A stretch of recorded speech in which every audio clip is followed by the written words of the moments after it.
Hola a todos, espero que el video anterior acerca del neocantismo les haya parecido útil y que les haya también abierto un panorama sobre uno de los momentos más importantes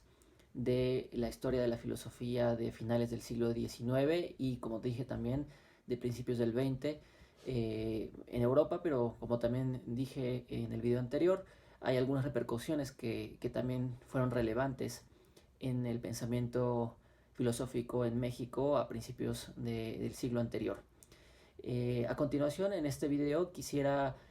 profundizar en algunas ideas que fueron mencionadas en el video anterior, pero que considero que valen la pena ser retomadas, porque precisamente una de las ideas importantes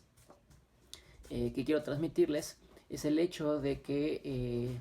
por supuesto, la historia de la filosofía está enmarcada por los filósofos quizás más relevantes, o en cierto sentido podemos decir también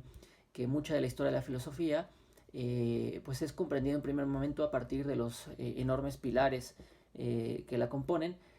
pero en ella también existe una serie de pensadores y de autores extraordinariamente importantes y que sin embargo muchas veces parecen ser desconocidos o que simplemente han sido, eh, digámoslo así, de alguna manera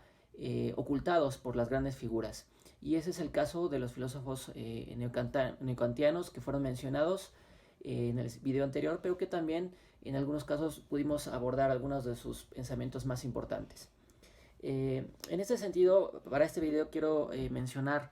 la importancia que tiene el pensamiento neocantiano, no solamente en el contexto específico del siglo XIX, de finales del siglo XIX, sino a partir de los efectos, podríamos decirlo así, que dicha filosofía tuvo para el desarrollo de la filosofía de inicios del siglo XX y quizás también del siglo XXI. En ese sentido, a pesar de que, pongamos un ejemplo, muchas de la historia de la filosofía, o al menos las que yo conozco, pues se dice poco o prácticamente nada acerca de la importancia que tienen estos filósofos no kantianos o los efectos que su pensamiento ha tenido y aún tiene en la historia reciente de la filosofía y la ciencia. Pues si bien eso así, creo que también es posible presentar una idea que realmente es diametralmente opuesta, puesto que al lado o quizás enfrente de alguno de los filósofos, pero también de alguno de los científicos más importantes de inicios del siglo XX, hubo siempre un neocantiano. Por poner algunos ejemplos, Max Scheler estudió en Jena con Otto Liebmann y se doctoró allí también con Rudolf Eucken, quien fue un neocantiano también importante. El historiador y filósofo Franz Rosenzweig fue un alumno cercano de Cohen, Hermann Cohen, a quien mencioné ya, en Berlín, y Karl Barth, Hans-Georg Gadamer, Elisabeth Blockmann, Ortega y Gasset fueron alumnos de Natorp en Marburgo. El filósofo político Leo Strauss, antes de estudiar con Husserl y Heidegger, se doctoró con Cassirer en la universidad donde trabajaba Cassirer en aquel momento, e incluso Heidegger mismo fue alumno de Rickert en Friburgo, antes de que llegara Edmund Husserl a ocupar la cátedra de esta universidad. Con Rickert también estudió Walter Benjamin, pero este neocantiano también fue alguien bastante influyente en los trabajos de fundamentación de la sociología en autores como Max Weber y Georg Simmel, quien a su vez fue alumno en Berlín de otro importante neocantiano que mencioné en la vez anterior y que volverá a ser mencionado en esta ocasión, Edward Seller. Por su parte, Rudolf Carnap se doctoró en Jena con otro importante neocantiano llamado Bruno Bauch, que también fue mencionado. Y finalmente, Cassirer fue siempre una referencia positiva en el pensamiento científico y ético de Albert Einstein. A su vez, no podemos pasar por alto la influencia que tuvo Cassirer, como han señalado historiadores de la ciencia y la filosofía actuales como Michael Friedman, en los trabajos de precisamente historiadores de la ciencia tales como Edwin Burt, Alexander Coiré, Thomas Kuhn inclusive,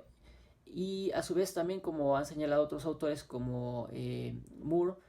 Cassirer también ha sido una referencia importante, o la fue, en trabajos sobre teoría social y antropología de Pierre Bourdieu, pero incluso también ya la arqueología del saber de Michel Foucault tiene algunas referencias que pueden ser positivas en relación a Cassirer.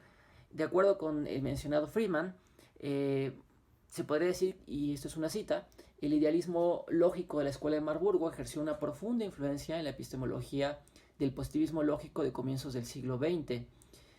Fin de esta cita. Lo que nos llevaría a considerar que tampoco podemos pasar por alto pues el paralelismo que encontramos en la crítica neocantiana a lo que se conoce hoy en día como el concepto metafísico de lo que autores posteriores han llamado como el mito de lo dado, digamos, no se podría menospreciar que existe un paralelismo, repito, entre esta crítica neocantiana y lo que posteriores autores como Quine, McDowell o Sellars han llamado precisamente el mito de lo dado. Incluso otros autores interesados o que forman parte de la tradición actual fenomenológica, como Dan Zahavi, también han mostrado que existe un importante paralelismo entre las problemáticas abordadas entre Natorp, específicamente en su psicología, y lo que de manera más reciente autores como Thomas Nagel pues se han interesado en analizar y en estudiar específicamente con respecto a la problemática de la autoconciencia y lo que hoy en día se denomina como la perspectiva en primera persona.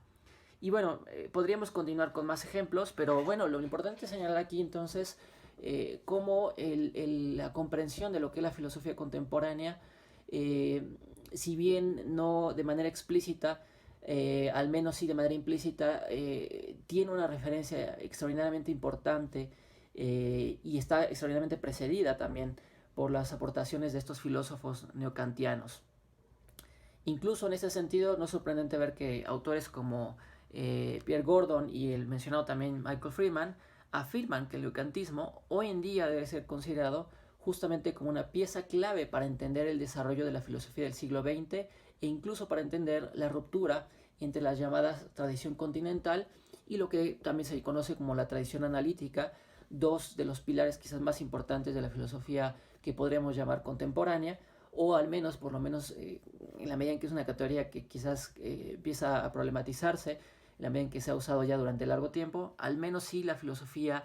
que comienza con el siglo XX, que tiene una evolución durante la primera parte del siglo XX y especialmente tiene una evolución posterior o una serie de distinciones que permiten reconocer una filosofía diferente después de la Segunda Guerra Mundial, es decir, después de 1945 o 1950, y que se prolonga en muchos aspectos hasta el día de hoy. Y bueno, estas dos tradiciones que en algún momento han parecido completamente separadas, indiferentes, incluso contrarias, pues en realidad vistas a la luz de su historia, pero inclusive sobre todo a partir de lo que podemos llamar también en cierta manera su prehistoria, pareciera ser que son respuestas, sí, quizás en muchos aspectos distintas, pero también en muchos aspectos también que coinciden en las fuentes de las cuales beben y también de los problemas a los cuales abordan, pero que inclusive de manera más reciente también muestran coincidencias importantes con respecto a una serie de problemas que seguramente ustedes irán abordando a lo largo de este curso. Esta primera parte introductoria de este segundo video quisiera concluirla con una idea que me parece muy relevante de un historiador y filósofo, Dumet, específicamente presentada en su texto El origen de la filosofía analítica, en donde afirma lo siguiente, y cito: Frege fue quizás el abuelo de la filosofía analítica, mientras que Husserl es el fundador de la escuela fenomenológica. Dos movimientos filosóficos radicalmente diferentes. En 1913, digamos, se pregunta Dumet cómo le habría parecido a cualquier estudiante alemán de filosofía que conociera el trabajo de ambos, ¿no? Es decir, cómo hubieran pensado la relación entre Frege y Husserl en ese momento. Y continúo con la cita de Dumet. Ciertamente, no como dos pensadores profundamente opuestos, más bien como notablemente cercanos en orientación, a pesar de algunas divergencias de intereses. Y finalmente continúo con la cita de Dumet a partir del punto en donde él compara de una forma, creo, muy clara lo que sería la relación entre estas dos tradiciones que, repito, en algún punto han parecido que son demasiado divergentes o completamente opuestas, pero que ya sea cuando las vemos a la luz del desarrollo de los últimos quizás 20 años de la filosofía a nivel mundial, o la pensamos como lo quiere mostrar Dummett a partir de la visita que voy a presentar de él en su prehistoria o desde su origen, pues quizás no son dos tradiciones que realmente podrían parecer absolutamente divergentes en todo sentido. La última parte de la cita de Dummett dice así: pueden compararse con el Rin y el Danubio, que surgen muy cerca el uno del otro y durante un tiempo siguen cursos aproximadamente paralelos, solo para divergir en direcciones completamente diferentes y desembocar en mares diferentes. Bueno, precisamente este video versará acerca de una serie de filósofos que fueron nombrados en algunos casos en el video anterior, pero que creo yo ameritan una presentación mucho más detallada, y algunos otros que también no mencioné en el video anterior y que también tienen una importancia precisamente para comprender lo que sería la antesala o el origen de lo que serían las dos tradiciones filosóficas más importantes junto con la hermenéutica, la escuela crítica y bueno, muchas más que son relevantes en el pensamiento contemporáneo. Y bueno, quisiera mencionar quiénes son. En primer lugar, voy a volverme a referir a Adolf Trendelenburg. En segundo lugar, me referiré a Franz Brentano. En tercer lugar, me referiré a Bernhard Bolzano y un poco también a Hermann Lotze. Y por último, de manera muy rápida, abordaré las ideas muy básicas de dos discípulos muy importantes de Brentano, que son Casimir Bardowski y finalmente Alexius Meinong. Todos ellos son autores que quizás ustedes no han escuchado, o que incluso cuando uno revisa la historia de la filosofía no necesariamente encontrará información que nos indique que son pensadores relevantes o que poseerían el papel que tuvieron algunos otros filósofos de la época, pero como mostraré en los siguientes minutos, podrán ver que en realidad deberían ser reconsiderados y también deberían ser estudiados con rigor. Bueno, para comenzar, quisiera retomar algunas de las ideas que fueron anunciadas desde el video anterior, especialmente con respecto al punto de partida de lo que podemos llamar en términos muy generales, es decir, en los términos todavía no estrictos, de neocantismo, es decir, filósofos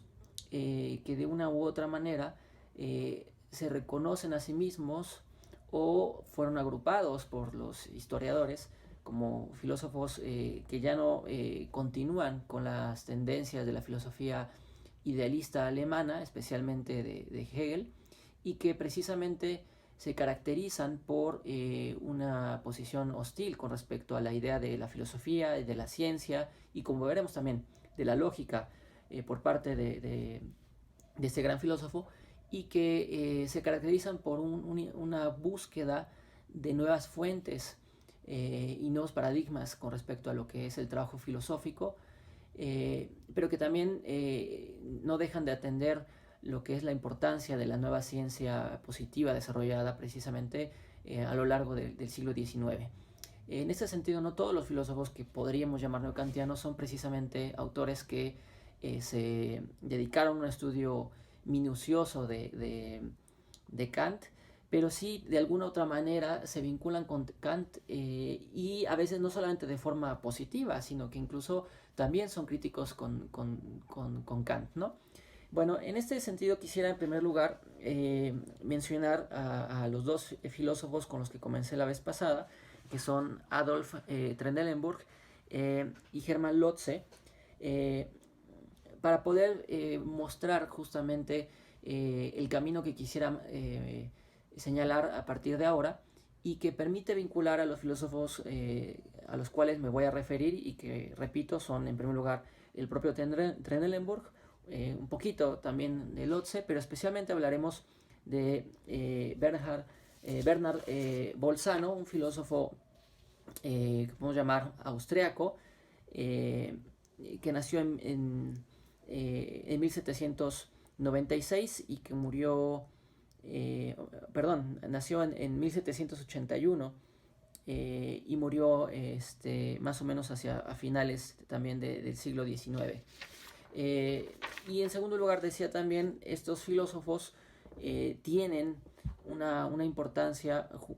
crucial que también está vinculada con lo que es el desarrollo de la filosofía de inicios del siglo XX, y que además también poseen un vínculo muy estrecho con otro gran filósofo y sus discípulos, del cual vamos a hablar, que es Franz Brentano, ¿no? Entonces, estos filósofos, Trendelenburg y Lotze no, pero sí Bolzano, Brentano, finalmente su alumno Alexis Magnus, son reconocidos como los filósofos austriacos, o a veces se les llama como filósofos austriacos. En el caso incluso de Magnus, se le reconoce como el fundador de la escuela de Graz, que fue una escuela filosófica y científica también muy importante, precisamente porque él enseñó en esta ciudad de Austria, ¿no? En Graz. Y que tienen algo en común, un punto en común que, repito, es en primer lugar el rechazo de la idea de la ciencia y la filosofía por parte de Hegel, el no dejar de atender la importancia que va teniendo la filosofía, y mejor dicho la ciencia,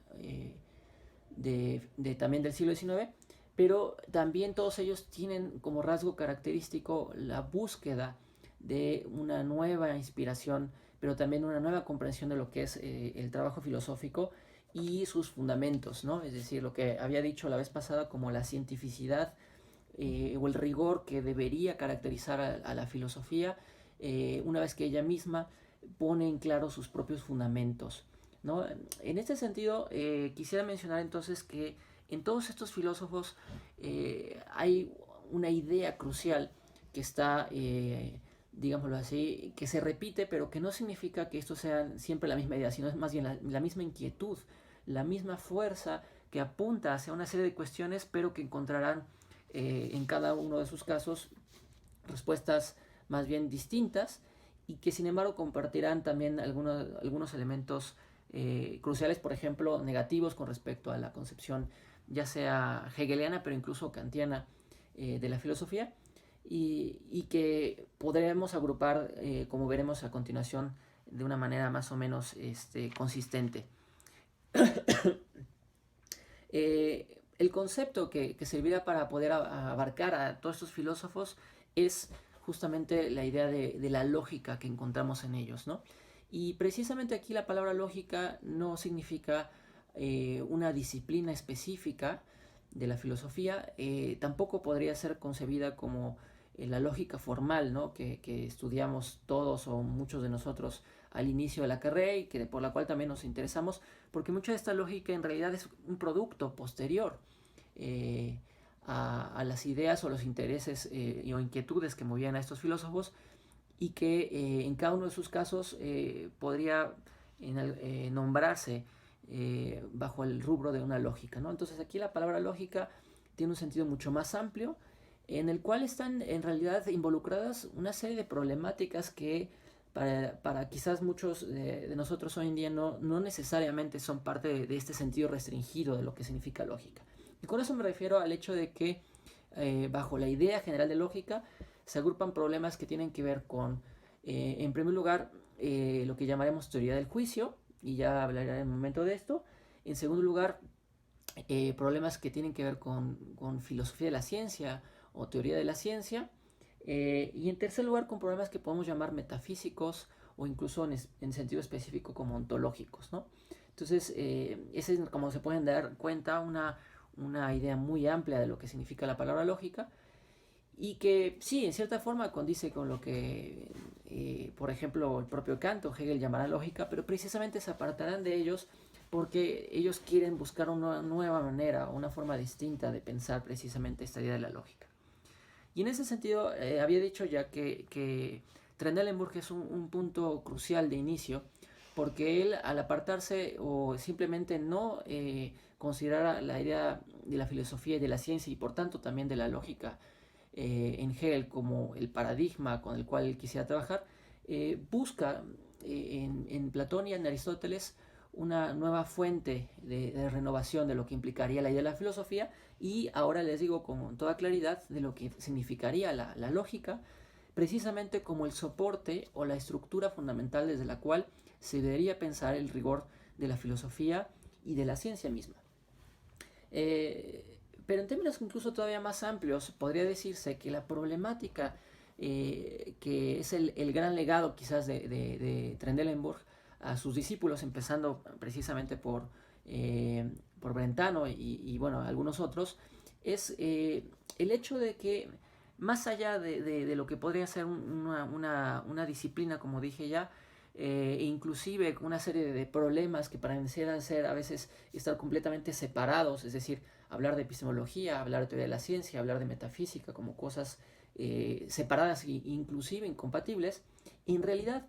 el tema profundo de lo que es el pensamiento de Trendelenburg, y que encontraremos también en estos otros filósofos, repito, Bolzano, Lotze, Brentano, Meinong, Bardowski y muchos otros posteriores que también son muy relevantes, es el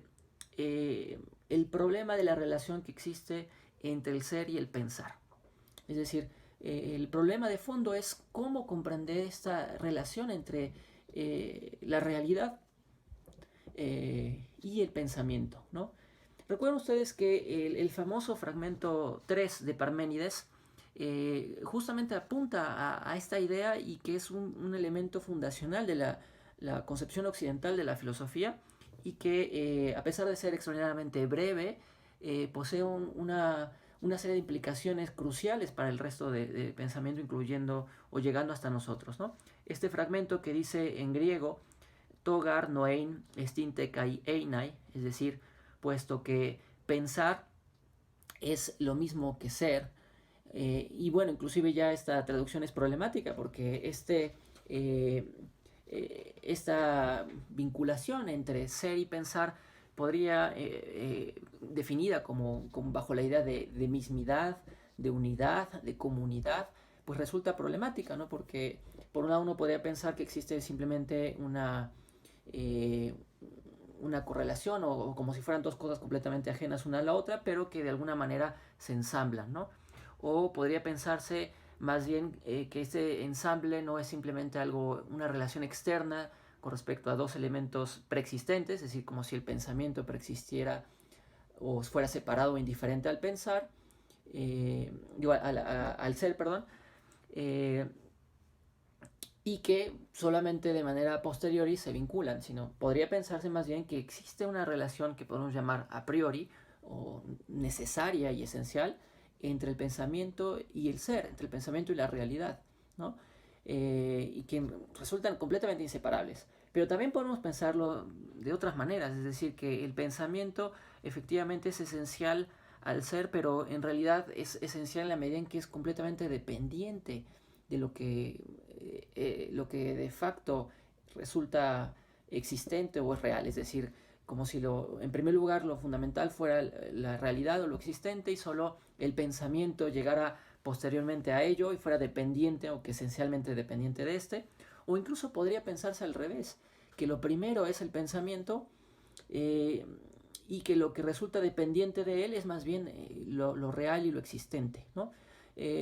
A partir de estas distinciones podríamos configurar un poco lo que serían las formas o quizás los esquemas básicos de lo que podemos llamar el idealismo, como precisamente el modo en el cual se ha pensado o se ha concebido la idea de que lo real debe adecuarse justamente al pensamiento o a las determinaciones de un sujeto.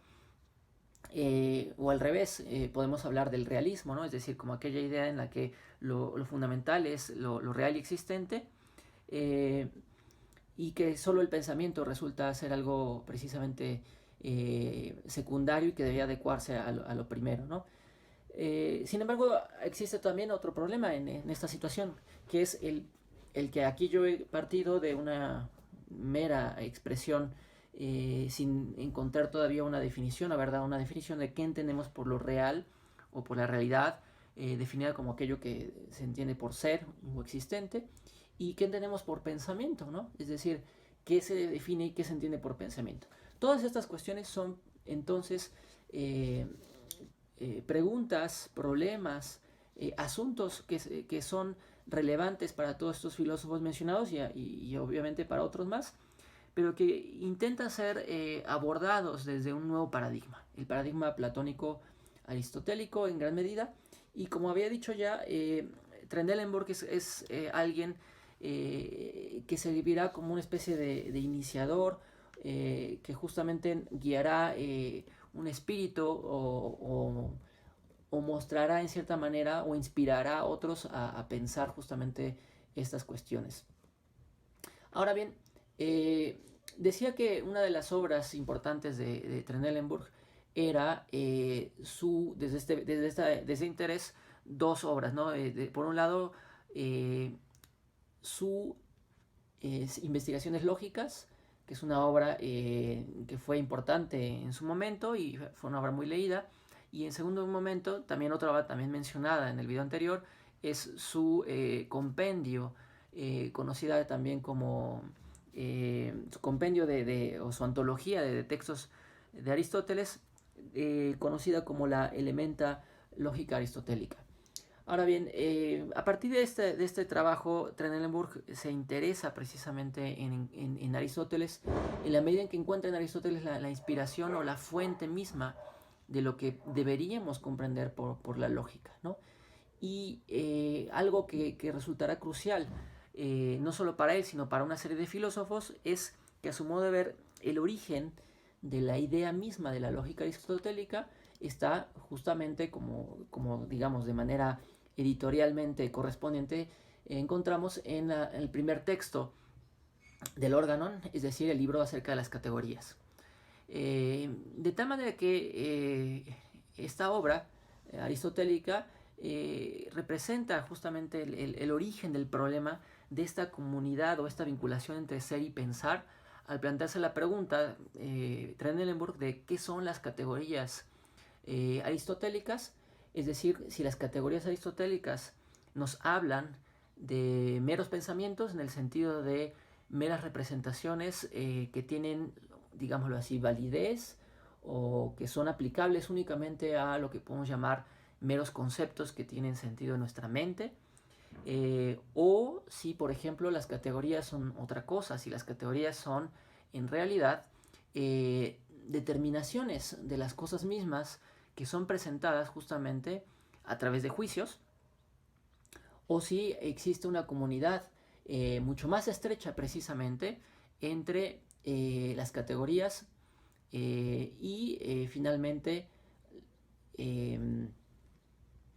pensamiento, es decir, las categorías son aquello que permite vincular al pensamiento con las cosas mismas. En ese sentido quisiera mencionar que a Trendelenburg se le ha considerado en muchos momentos como un filósofo que defiende una perspectiva que no siempre es muy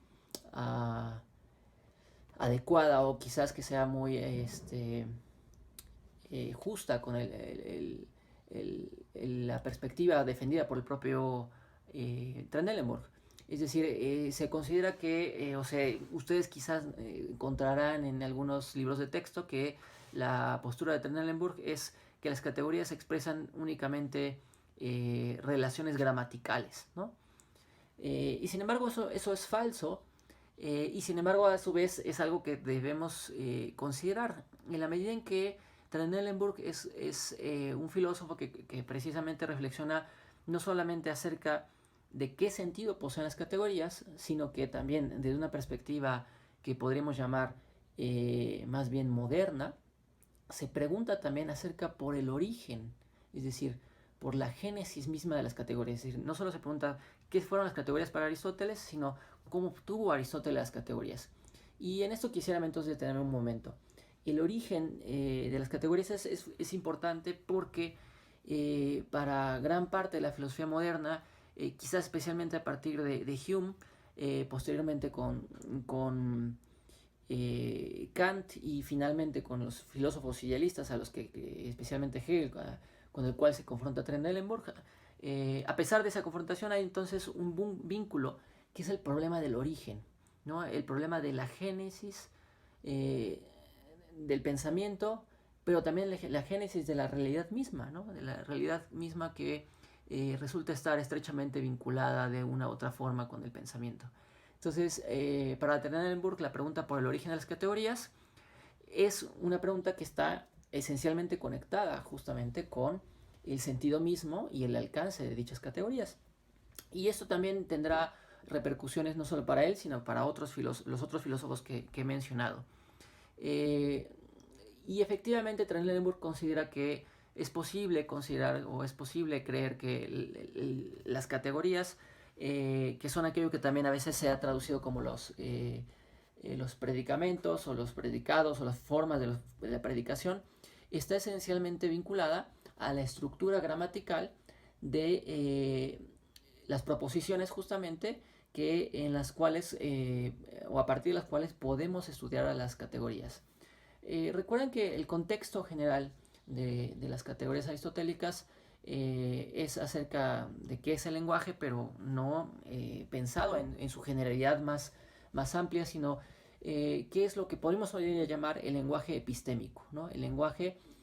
a través del cual, en el caso específico de Aristóteles, se logra expresar justamente la episteme, ¿no? Y ese lenguaje es lo que llama Aristóteles, siguiendo a Platón, el lenguaje predicativo justamente, el lenguaje, o lo que en griego podemos llamar el logos apofantikos, el lenguaje predicativo. Y el lenguaje predicativo es aquel que precisamente se expresa a través de juicios, y los juicios poseen, recuerden también ustedes, una estructura básica, una forma básica, que es la que podemos llamar la forma del sujeto y el predicado, ¿no? Entonces, la pregunta que surge a partir de Trendelenburg es, ¿y qué es este sujeto y qué es este predicado? Si son simplemente palabras, son en realidad conceptos, o si expresan algo más que meras palabras y meros conceptos, es decir, si en realidad ellos se vinculan con la realidad existente, ¿no? Con lo que podemos llamar, en términos muy amplios, lo que en términos podemos llamar ser. Bueno,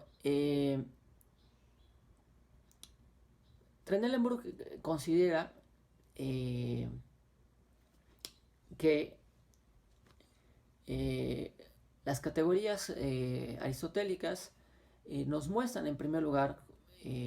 conceptos, si bien la génesis está quizás sí en la estructura lingüística de estas mismas proposiciones, y en ese sentido Trendelenburg se aparta de una comprensión meramente gramatical o lingüística de los predicados y de las categorías, porque las categorías no simplemente nos expresan las formas más generales en que podemos enunciar, es decir, expresar enunciados, ¿no? Sino más bien las formas posibles en que podemos enlazar conceptos. Y justamente esto le permite a Trendelenburg defender lo que podríamos llamar la primera interpretación lógica de las categorías, que además es una interpretación que va a distanciar, o se va a distanciar junto con la de los siguientes filósofos que vamos a abordar, de la concepción kantiana justamente de las categorías. Porque precisamente esto que redescubre Trendelenburg a partir de su lectura de Aristóteles es algo de lo cual justamente habla Kant en su Crítica de la razón pura, la necesidad de reconocer que las categorías no son simplemente palabras, no son simplemente formas de enunciar por parte de un sujeto, sino que más bien expresan estructuras lógicas, ¿no? Pero bueno, el tema está en que Trendelenburg se va a apartar de la concepción que tiene Kant, tanto de la lógica como de la idea misma kantiana de la facultad de juzgar como el origen precisamente de las categorías, para ofrecernos una concepción más bien distinta, en donde la idea de la lógica no va a ser entendida a partir de lo que podemos llamar una concepción subjetiva, o como una concepción que también podemos entender como una concepción idealista.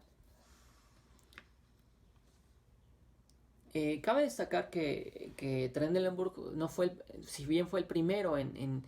tratar de vincular estos elementos que en un momento nos pueden parecer distintos o diversos, es decir, el problema de las categorías con respecto al problema de la lógica, o lo que es la lógica, y finalmente con respecto a lo que es el ejercicio del juzgar, ¿no? o el juicio. Uno de los discípulos también muy importantes y que fue mencionado en el video anterior de Trendelenburg fue Bonitz, este aristotélico también muy reconocido.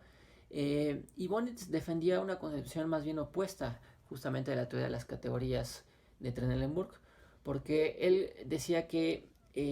las categorías no simplemente expresaban relaciones meramente conceptuales, que también podemos llamarlas relaciones expresamente lógicas, sino que las categorías expresaban en primer lugar y sobre todo relaciones reales, es decir, las categorías son los diferentes modos propiamente dichos del ser, de lo real, que pueden ser enunciadas a través precisamente de los juicios, pero que el juicio entonces tiene un sentido meramente, podemos llamarlo así, expresivo o reproductivo de lo que la realidad misma es en sus articulaciones más básicas, o lo que bajo esta perspectiva podríamos llamar su articulación categorial, ¿no? El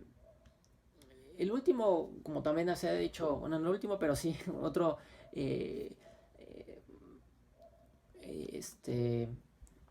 discípulo importante de Trendelenburg fue Brentano, y Brentano se va a oponer tanto a las posiciones de su mentor, Trendelenburg, pero a su vez al mismo tiempo se va a oponer a las posiciones de Bonitz, o incluyendo también otras posiciones que también defendían una concepción más bien gramatical de las categorías, como Zeller, y ofrecerás una nueva manera de entender, quizás más mesurada, las categorías en su famosa obra, que quizás alguno de ustedes al menos la conoce de nombre, su tesis doctoral llamada acerca de los diferentes sentidos del ser en Aristóteles.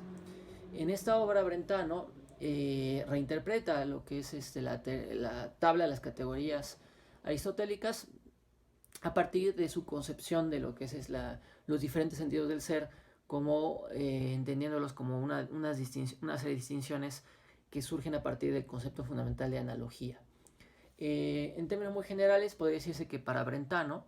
las categorías no son ni meros conceptos, no son meros nombres o meras palabras, pero tampoco son exclusivamente relaciones lógicas abstractas que no tienen nada que ver con lo que efectivamente existe o lo que es real, y finalmente tampoco son meras relaciones de las cosas existentes, es decir, no tienen un sentido meramente real, sino que lo fundamental de la teoría aristotélica de las categorías, que además está desarrollada en la teoría aristotélica de los juicios, muestran una amalgama interesante entre dos momentos que podemos reconocer en las categorías. Las categorías no hablan de las cosas, no hablan acerca de estructuras lógicas, sino que las categorías aristotélicas muestran justamente cómo podemos comprender las cosas en cuanto expresadas precisamente a través de juicios. Es decir, las categorías hablan de lo que Aristóteles denomina, en términos muy estrictos, como legómena. La expresión legómena no es lo mismo que la expresión on, es decir, no se refiere a las cosas, sino más bien a las cosas en cuanto que siendo dichas, en cuanto que siendo pensadas, en cuanto que siendo expresadas a través precisamente de los juicios. Bueno, a partir de esto primero pueden darse cuenta entonces que Trendelenburg es un iniciador de una problemática, pero que encontraremos una continuación en filósofos como Brentano, y que cada uno tendrá una posición más bien diversa con respecto a esto. Y bueno, a continuación veremos cómo esto se verá en otros filósofos. Como mencionaba hace un momento, no solamente Trendelenburg y sus discípulos se interesaron por repensar la relación entre el ser y el pensar, y en este sentido repensar lo que es el sentido general de la lógica como fundamento de la filosofía y de la ciencia, sino que en realidad esto es algo que otros filósofos que también han sido mencionados y de los que hablaré a continuación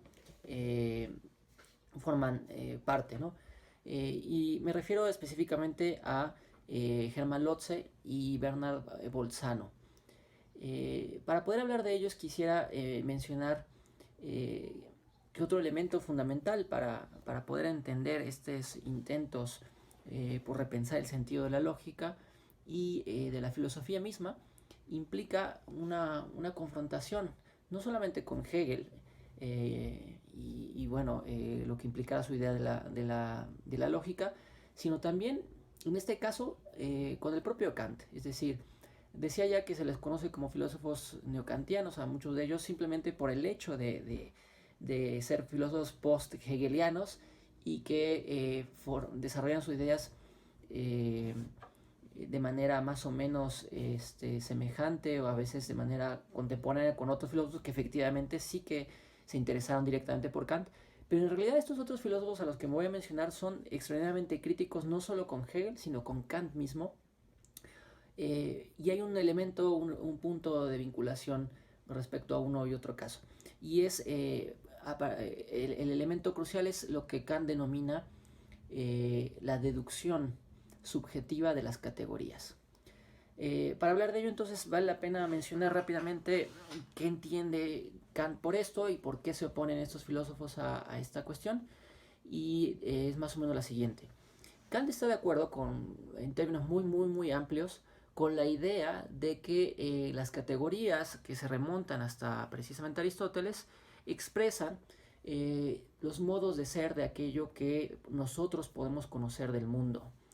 Sin embargo, considera que el error de la filosofía, y que precisamente es al mismo tiempo algo de lo cual la ciencia moderna de la naturaleza aprendió a apartarse, es el paradigma según el cual el conocimiento es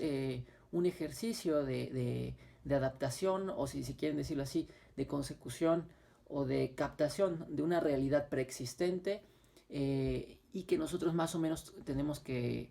aprenderla a adaptar, ¿no? Mejor dicho, a captar, digámoslo así, a partir de nuestras capacidades finitas de conocimiento. Kant considera, a partir de lo que seguramente ustedes ya conocen como el giro copernicano, que es necesario un cambio de paradigma, es decir, mostrar que en realidad es la realidad, es más bien los objetos mismos del conocimiento los que deben adaptarse, deben adecuarse, mejor dicho, a el pensamiento, y que esto significa, en términos mucho más precisos, el hecho de que nuestro intelecto, nuestra capacidad de conocimiento no tiene una función meramente receptiva, sino más bien una función en realidad activa y constructiva o productiva con respecto a el ser mismo de lo que resulta conocido. Entonces, si bien dice Kant que Aristóteles tiene razón, quizás en términos muy amplios, en que las categorías expresan diferentes modos de ser de las cosas conocidas, pues más bien habría que decir, según él, que esas categorías no tienen como origen a las cosas mismas, de las cuales son categorías, sino más bien es el sujeto cognoscente, el origen, es decir, aquel que determina a esos diferentes modos de ser que encontramos efectivamente en el objeto del conocimiento. Ahora, para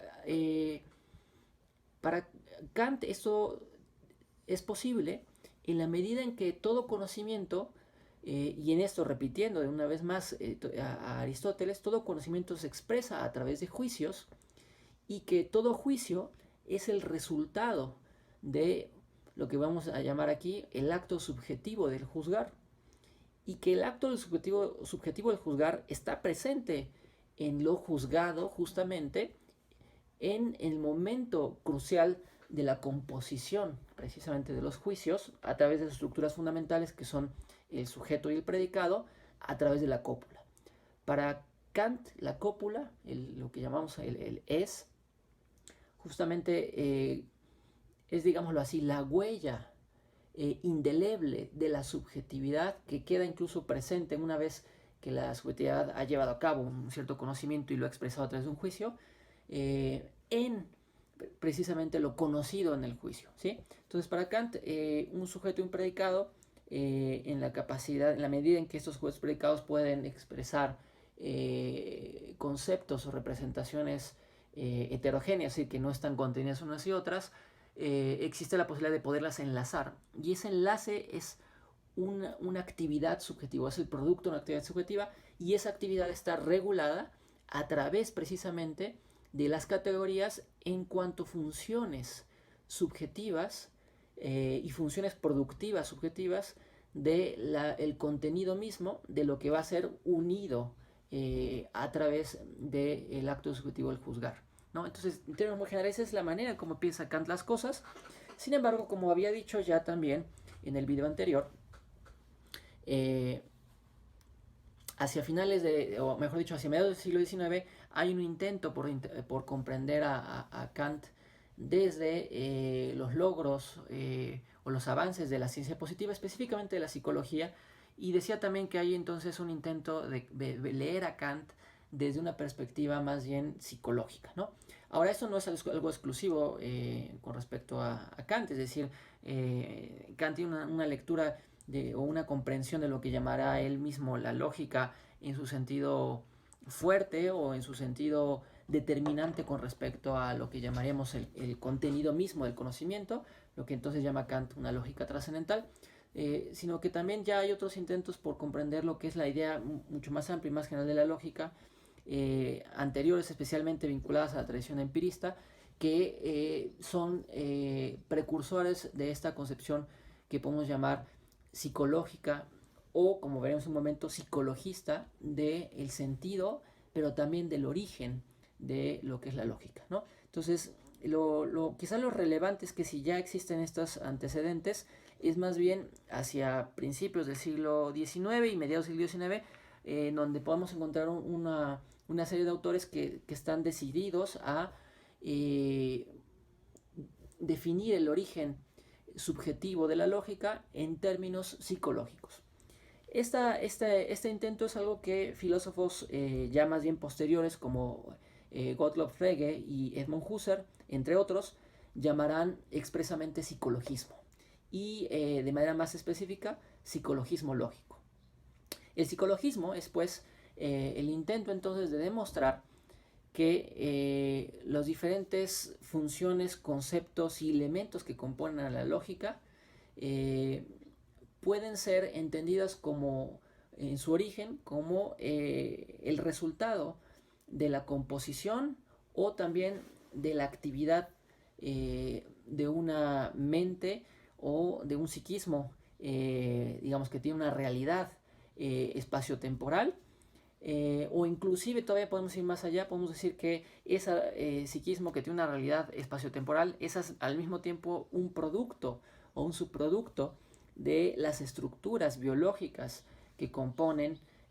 a los vivientes conscientes, ¿no? Es decir, en términos muy generales podemos decir entonces que hay una serie de autores que defienden la idea de que la mente, la conciencia, el alma, si quieren decirlo así, puede ser explicado en términos que podemos llamar en términos muy amplios físicos, o que son más bien en términos materiales, y que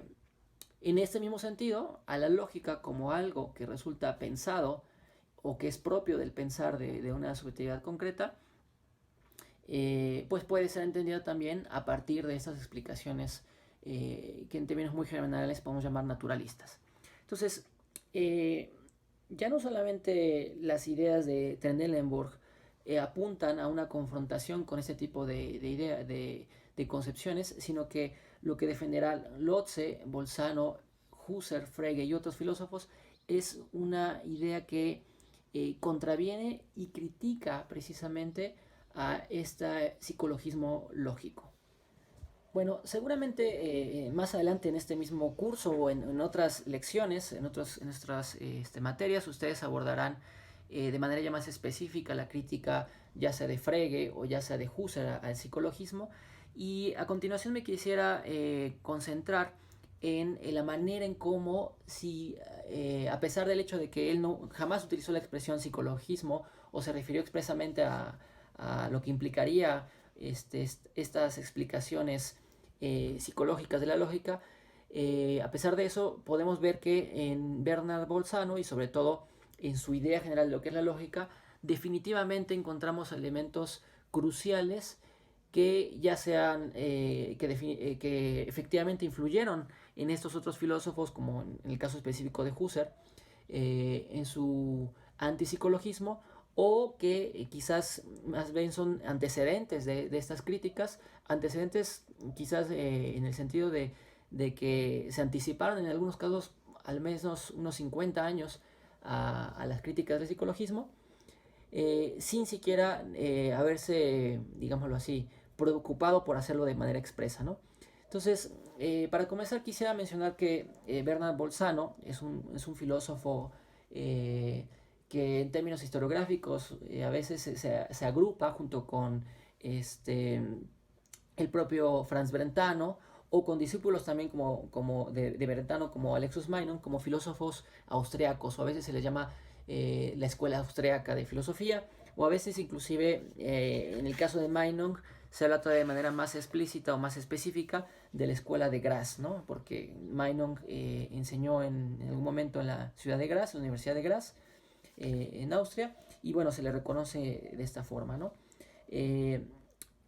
Pero bueno, hay una serie de elementos que caracterizan a Bolzano que son comunes a lo que ya se ha dicho hasta aquí, pero también hay otros elementos que son muy particulares de él y que al mismo tiempo fundan una nueva forma de entender la filosofía, que en algunos casos resultarán muy importantes en la medida en que serán elementos, o en su filosofía encontraremos elementos que anticipan, por ejemplo,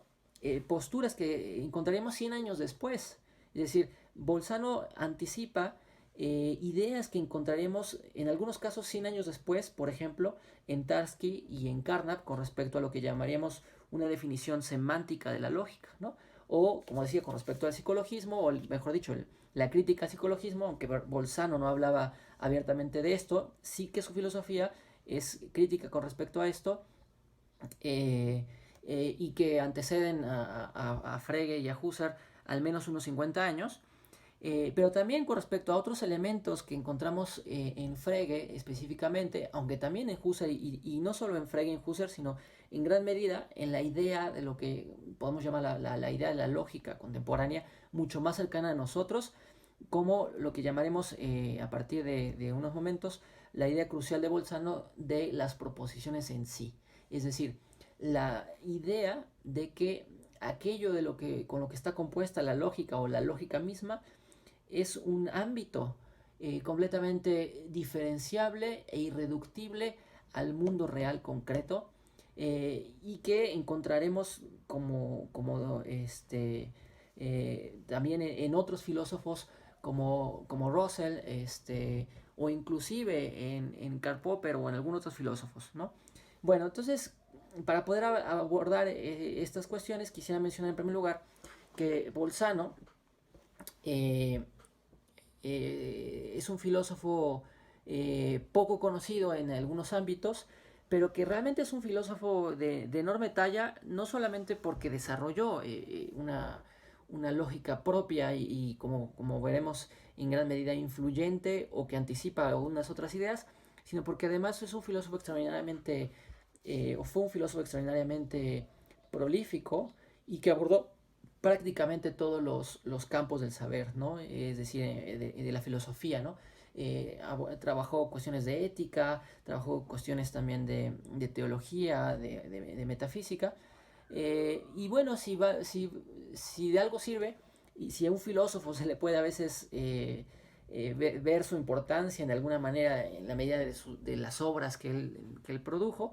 pues habría que decir que hasta el día de hoy hay ya más de 100 volúmenes de las obras conjuntas de Bolzano y que está todavía en trabajo de elaboración una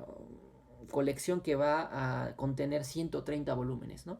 Entonces, obviamente entonces esto que voy a decir es apenas una muy pequeña parte de a su vez algo muy parcial o muy determinado, muy específico del pensamiento de Brentano, digo de Bolzano, y que pues de ninguna manera, digámoslo así, permitiría entender o ver los alcances de la filosofía de un filósofo que, como repito, cada vez tiene una mayor importancia. Me voy a referir a una obra publicada en 1837, una obra que está contenida en 4 volúmenes, una obra bastante amplia, y que Bolzano llamó Teoría de la Ciencia, ¿no? Y que bajo este rubro, o bajo este título, Bolzano comprende o intenta mostrarnos lo que es su idea de la lógica en el sentido más amplio posible, entendiéndola a partir de los diferentes momentos que la constituyen y que a su vez articulan a la obra, y que son para Bolzano, en primer lugar, lo que él llama la teoría de los fundamentos de la doctrina de la ciencia, la teoría de los elementos de la teoría de la ciencia, la teoría del conocimiento, la heurística y finalmente la teoría de la ciencia propiamente dicho. Entonces, en términos muy amplios, lo primero que hay que tener en claro es que para Brentano, lógica significa todo esto, o de otra manera podemos decirlo así, lógica significa lo que implica esta teoría de la ciencia, ¿no? Esa idea va a ser crucial para el desarrollo de la fenomenología de Edmund Husserl, porque el propio Husserl reconoce que hay elementos distintivos de esta idea de la lógica que él va a retomar para desarrollar sus propias ideas, y que inclusive fue precisamente estudiando a Lotze y a Bolzano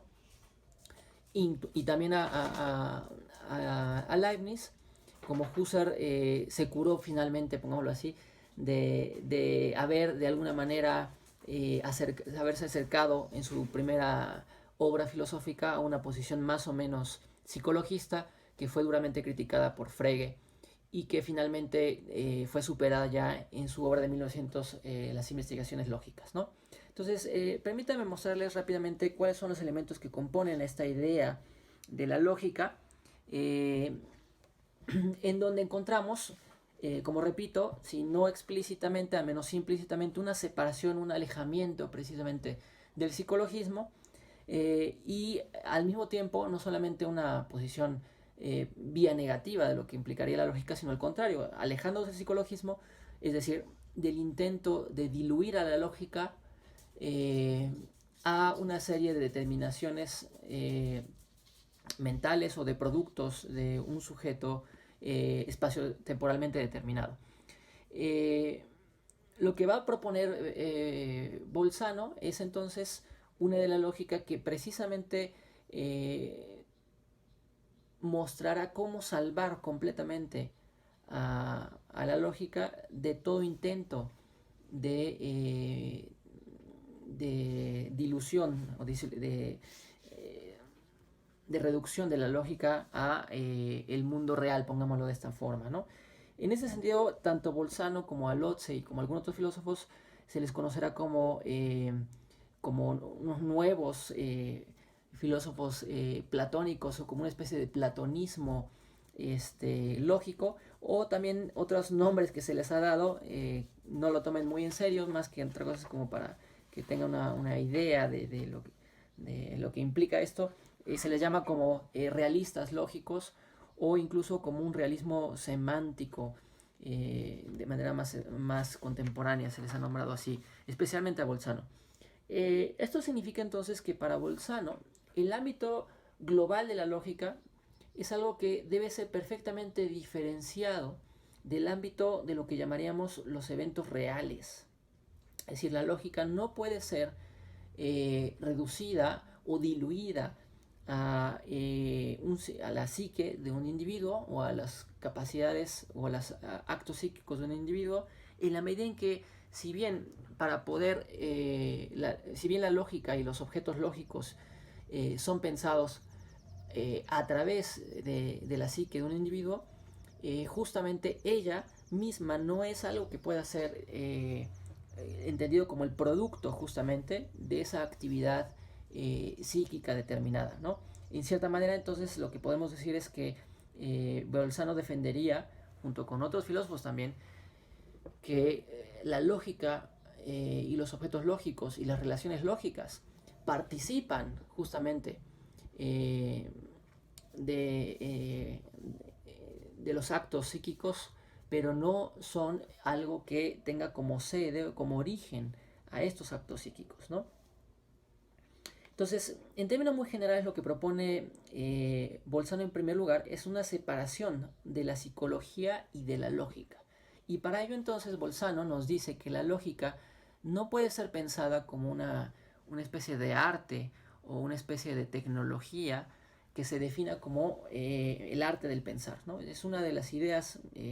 muy antiguas de lo que podemos entender por lógica en términos muy amplios. La lógica es igual a la serie de reglas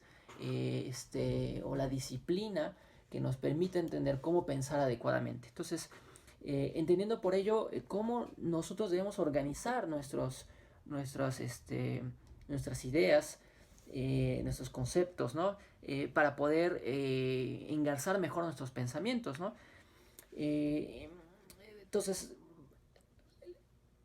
Bolzano nos dice la lógica no es eso, la lógica no es psicología, no es tampoco una ciencia que podemos entender en otros términos como una ciencia práctica del pensamiento, sino que la lógica tiene un sentido puramente teorético. Y este sentido teorético significa el hecho de que la lógica entonces no está en función o no surge a partir de una problemática más bien externa a ella misma, sino que más bien ella misma surge por necesidad de sí misma y tiene como en primer lugar y sobre todo como ámbito de alcance su propia dimensión, es decir, la propia lógica. Es decir, en cierto sentido la lógica es completamente autorreferencial con respecto a sus alcances, pero también con respecto a su origen. ¿De acuerdo? Es decir, la lógica, pongámoslo de otra manera, está autocontenida ella misma en sí misma. Esto en la terminología quizás más contemporánea podemos llamarlo como la idea de una fundamentación, una fundación analítica de la lógica. Es decir, la lógica se funda en su propia analiticidad, es decir, en sus propias estructuras o en lo que ella misma es.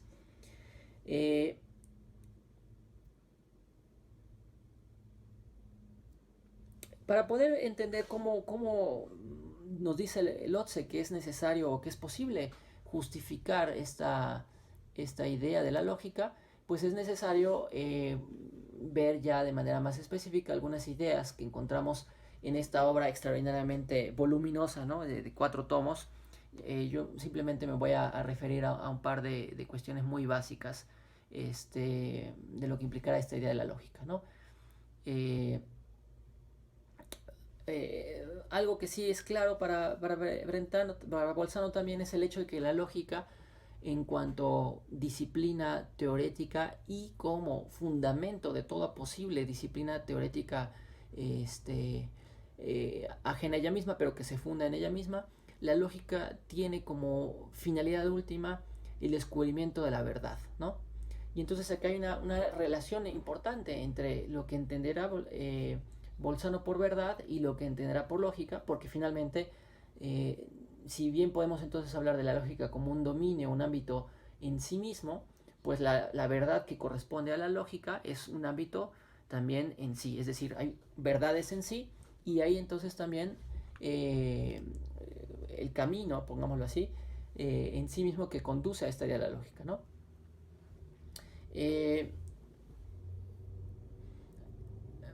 El primer ejercicio, lo primero que nos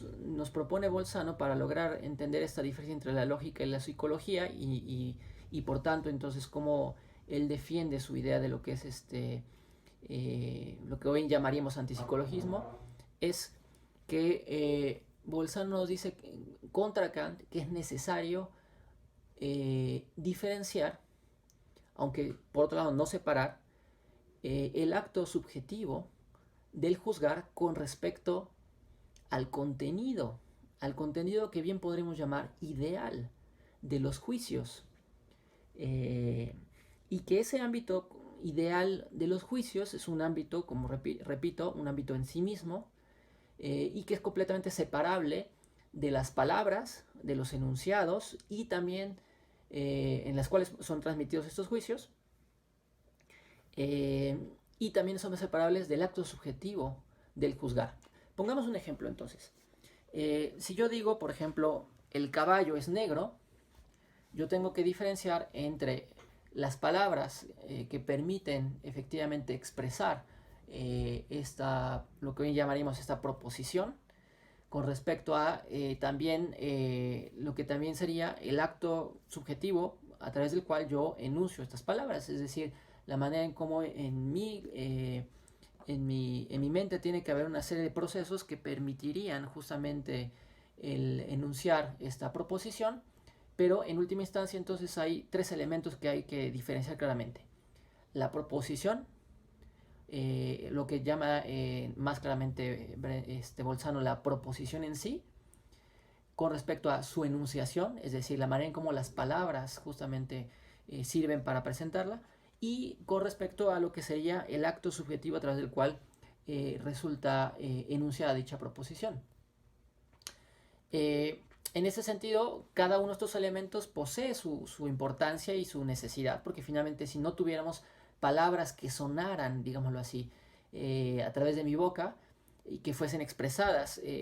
por mí, pues la proposición no llegaría a ustedes, ¿no? Ustedes jamás se enterarían de que yo he expresado esta proposición, el caballo es negro, ¿no? Al mismo tiempo, si yo no tuviese una serie de facultades o elementos subjetivos que me permitieran expresar esta proposición, pues tampoco esta proposición resultaría expresada, ¿no? Sin embargo, para Bolzano, estos son tres elementos perfectamente diferenciables, y en ese sentido nos dice lo siguiente en la parte inicial de lo que es esta obra monumental. Dice, por un lado, si bien las reglas de la heurística, es decir, el camino a través del cual es posible que una persona concreta de carne y hueso y con un psiquismo determinado logre conocer algo, es decir, si bien por las reglas de la heurística, como esta búsqueda de la verdad, y las reglas de la teoría de la ciencia dependen de las leyes que están atadas a nuestra capacidad humana de conocer la verdad, por otro lado, nos dice Bolzano en esta cita, no hay duda de que ellas dependen mucho más de las propiedades que pertenecen a las proposiciones y a las verdades en sí mismas, ¿no? Es decir, las reglas de la teoría de la ciencia dependen de las proposiciones y las verdades en sí mismas. Entonces, la lógica, pues es justamente esto, la consideración teórica de lo que son estas proposiciones y estas verdades. En este mismo sentido nos dice en otra cita el propio Bolzano en su Doctrina de la Ciencia, cito, mostraremos que la fuente de la mayoría de los errores que se han presentado hasta ahora en lógica residen precisamente en el hecho de que no se distinguió con suficiente claridad entre las verdades pensadas y las verdades en sí. Esto que llama aquí verdades pensadas, pues son justamente las verdades que han sido, digámoslo así, en cierta manera, pongámoslo así, aprendidas o apresadas subjetivamente a través de actos y comportamientos, si quieren, y estrategias humanas, pongámoslo así, para poder encontrar la verdad con respecto a lo que va a llamar Bolzano verdades en sí. Pero, ¿qué son justamente estas proposiciones en sí y lo que es esta idea de la verdad en sí para Brentano? Brentano dice que las proposiciones en sí es en realidad, o es justamente la sede o el ámbito o la dimensión global de lo que es la lógica, y como decía, es algo que perfectamente debe ser distinguible o separable de el ámbito de lo real definido por Bolzano como el ámbito de lo que está espacio-temporalmente determinado, ¿no? Y en ese sentido, pues sí hay una especie de platonismo o de realismo lógico, porque en otros términos podemos decir que las proposiciones son objetos por derecho propio que son completamente separables e indiferentes con respecto a los objetos reales, ¿no? Incluso el propio Bolzano advierte que la palabra ser y existencia deben ser adecuadamente utilizadas únicamente al ámbito de lo real existente, de lo real material, de lo dado espacio-temporalmente, y podemos decir, por ejemplo, un caballo es o existe, o una piedra es o existe, pero propiamente hablando no podríamos decir que una proposición es o existe, sino más bien hay, se da, ¿no? En alemán es gibt, ¿no? Una proposición, ¿sí? Ahora, esto no es algo que simplemente postula Bolzano, sino que en su obra también intenta mostrarnos cómo están constituidas las proposiciones, y Bolzano nos dice que las proposiciones están constituidas a partir de lo que él llama las representaciones en sí, ¿no? Y recuerden, en alemán o lo que decimos en español con representación, se dice en alemán con la palabra Vorstellung, ¿no? Entonces, las representaciones en sí son los elementos que constituyen a las proposiciones, y las proposiciones están estructuradas en este carácter ideal a partir de la forma básica de los juicios, y habrá que decir claramente que la idea de las proposiciones y de la lógica que se funda a partir de ellas de Bolzano recae profundamente en la concepción tradicional aristotélica de los juicios. Es decir, en ese sentido, si bien hay una vinculación o un parecido importante entre lo que es el sentido ideal o en sí de las proposiciones en Bolzano con respecto a Frege, una de las grandes diferencias entre Frege y Bolzano será que Frege no acepta, ¿no? La estructura básica de los juicios como la estructura básica de la lógica, ¿no? Es decir, no acepta que la estructura del sujeto predicado es la forma más elemental y adecuada de lo que sería la idea básica de la lógica, ¿no? Pero Bolzano sí lo hace. En este sentido, bueno, Bolzano tiene una idea que más bien se acerca a la concepción tradicional y aristotélica lógica con respecto a Frege, ¿no? Pero sí hay elementos que también permiten ver que Bolzano está más bien, o es más cercano, no a Aristóteles, sino más bien a la lógica que surge a partir de Frege y otros filósofos, que a la lógica aristotélica, y por eso decía que tiene una relevancia importante, ¿no?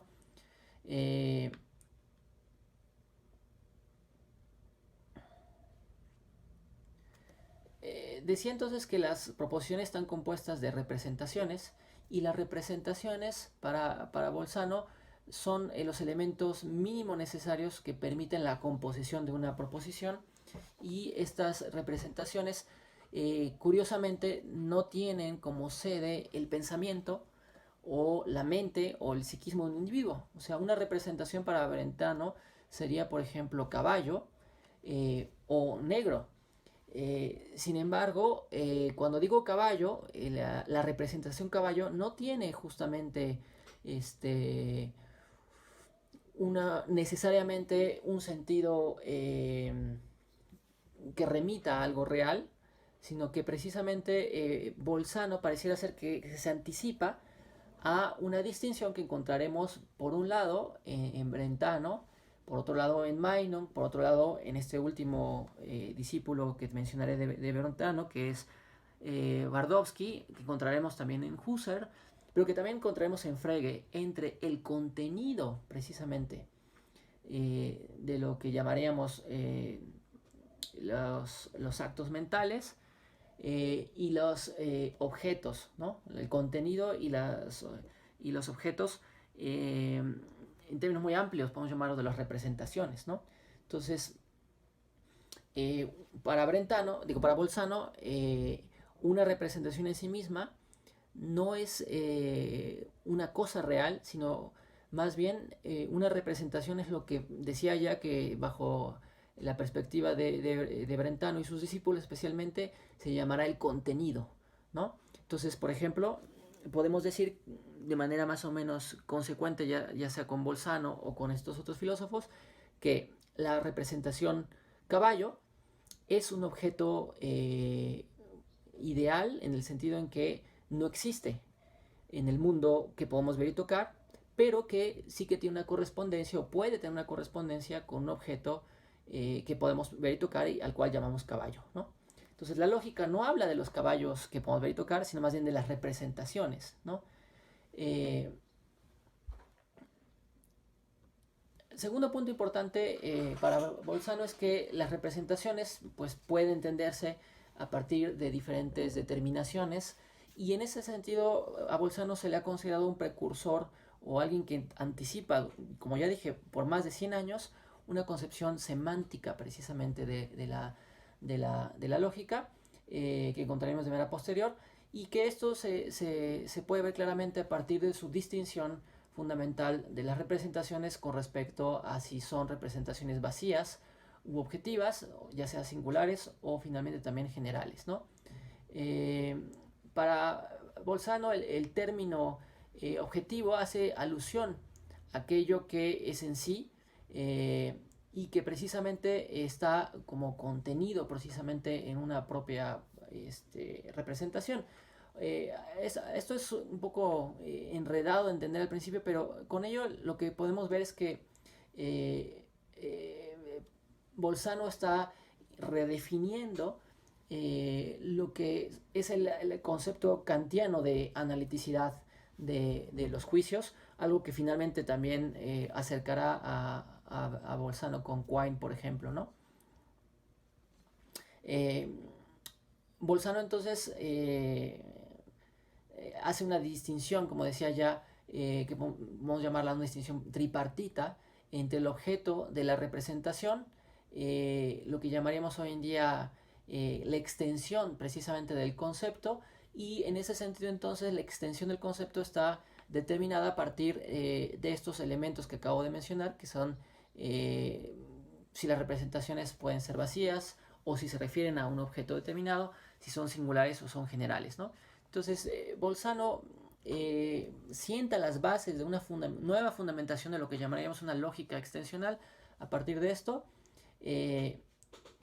o una lógica de primer orden, podemos llamarla también, ¿no? Y en segundo lugar, nos muestra cuáles son las reglas, pongámoslo así, o las estructuras de las reglas que permiten la vinculación de diferentes representaciones, ¿no? Y lo interesante de esto es que no solamente lo logra expresar, sino que incluso lo llega a formalizar en un sistema más o menos justificado, que también anticiparán otras propuestas. En segundo lugar, les decía que Bolzano no solo nos habla de las representaciones en sí,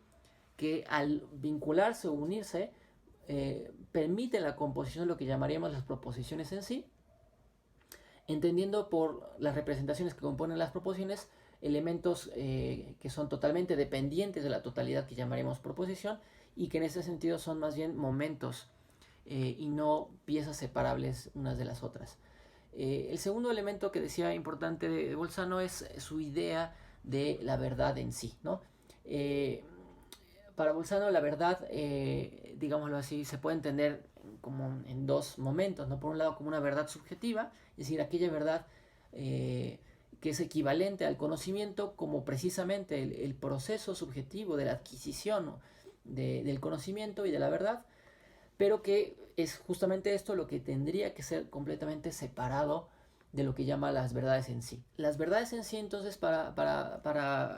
Bolzano son justamente o deben ser entendidas como elementos propios de las representaciones y no como elementos que vinculan a estas representaciones con una subjetividad determinada, ¿no? Entonces, al inicio de su teoría de la ciencia, nos pone algunos ejemplos de lo que son verdades en sí, dice Bolzano. Dice, por ejemplo, un árbol determinado puede tener un número determinado de hojas, ¿no? Entonces, dice, si existe este árbol y cuántas hojas tiene, eso es algo que no sabemos. O sea, yo como sujeto no puedo saber eso. Pero de qué es verdad que hay, o que puedo decir que es verdad que un árbol tiene un número determinado de hojas, es algo que es totalmente independiente de mí, sino que depende del sentido de las representaciones o del contenido, pongámoslo así, y de las reglas que permiten la composición de las representaciones. En este caso, la representación árbol permite la representación hojas y el sentido específico de la proposición, un árbol tiene determinada cantidad de hojas, es algo que resulta, digámoslo así, componible o que se puede componer o se puede producir, ¿no?, a partir de los elementos que componen estas representaciones. Para Bolzano todas estas posibilidades son posibilidades que recaen, insisto entonces, no en el modo en cómo nosotros las pensamos, no en los actos subjetivos a través de cómo las pensamos estas representaciones, sino en reglas que pueden ser formalizadas y que pueden ser expresadas inclusive a través de un lenguaje simbólico y que permitirían entender cómo se construyen estas reglas, ¿no? Para finalizar, quisiera entonces remitirme de manera muy panorámica también a elementos que permiten relacionar a Bolzano con, ya decía, algunas ideas cruciales de Brentano y específicamente de sus discípulos con respecto a el carácter ideal o, pongámoslo así, diferenciable del contenido de los actos mentales con respecto a estos mismos actos y finalmente a los objetos a los cuales se refieren los actos mentales, ¿no? Decía, Brentano es muy relevante en primer lugar por su abordaje de la teoría de las categorías aristotélicas, pero también Brentano es un filósofo crucial, no como en referencia hacia el pasado, sino las pretensiones que tiene el propio Brentano con la construcción de una filosofía y una ciencia rigurosa y distinta, ya sea a Hegel, pero también a Kant, tomando como punto de partida Aristóteles, ¿no? Y un punto crucial de su propuesta filosófica es lo que el propio Brentano denomina su psicología descriptiva, que es presentada a partir de una obra homónima y que fue para muchos filósofos posteriores el punto de partida de investigaciones propias que desembocarían, por ejemplo, en uno de estos casos, en el desarrollo de la fenomenología por parte de Husserl, ¿no? Entonces, Brentano, digámoslo así, por un lado tiene un interés en una problemática muy cercana a la de Bolzano con respecto al problema de las categorías y la teoría del juicio, pero por otro lado, Brentano tiene un interés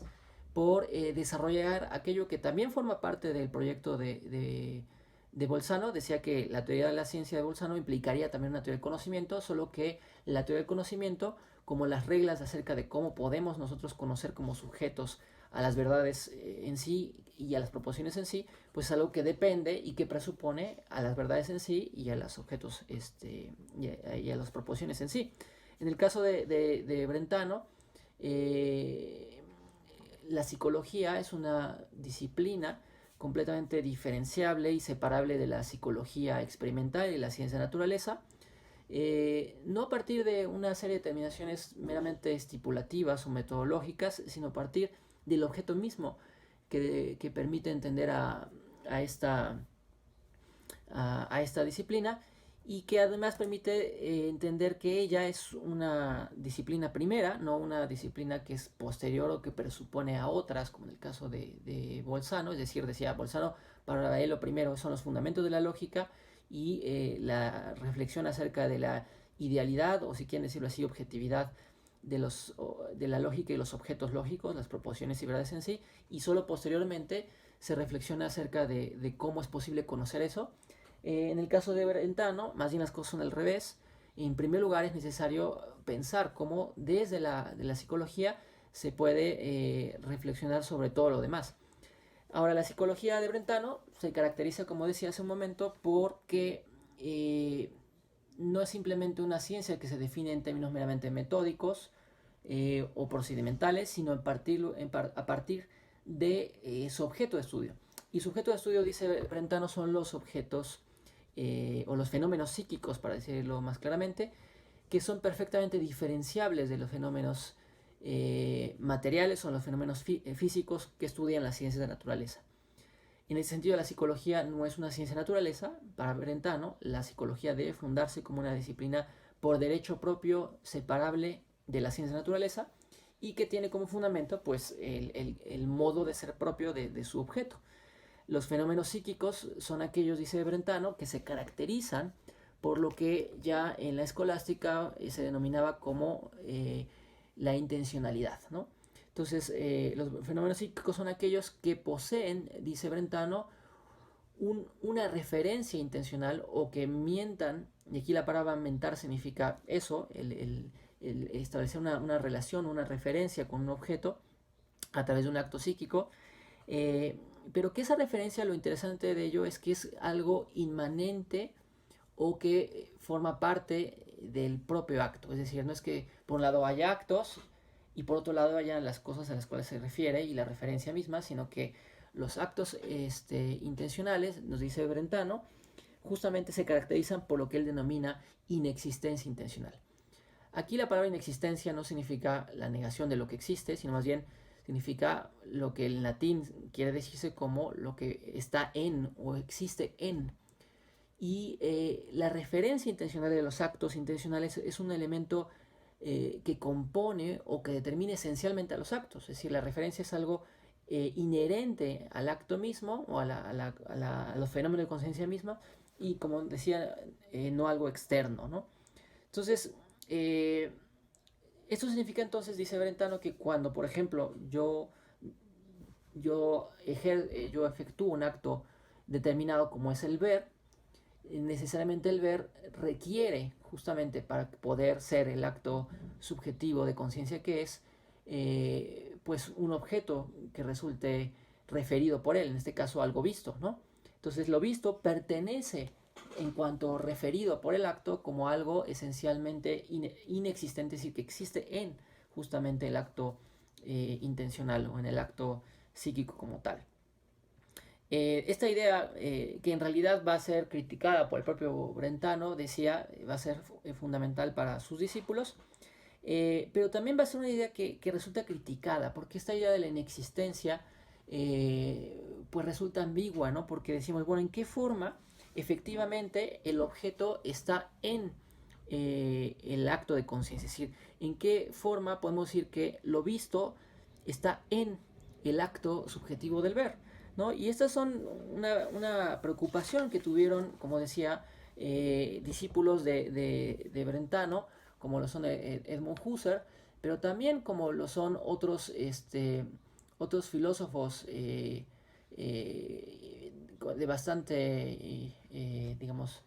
relevancia, como son Casimir Twardowski, quien nació en 1866 y murió en 1938, como lo es también Alexius Meinong, que es otro discípulo que también fue muy influyente,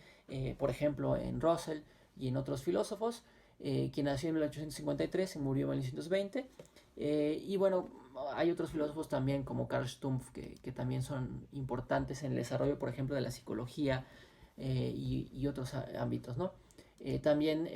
Brentano fue alguien que tuvo una influencia crucial en el desarrollo de la psicología de la Gestalt, y bueno, en otras disciplinas. Pero quisiera entonces centrarme por último, de manera muy, muy rápida, en lo que piensa Twardowski con respecto a esta ambigüedad,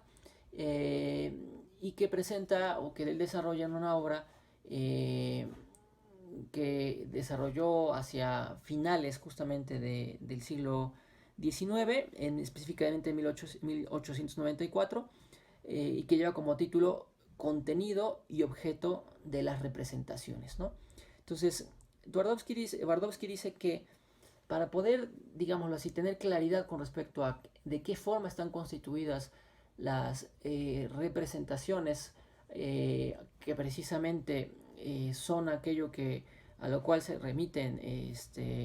los actos subjetivos intencionales,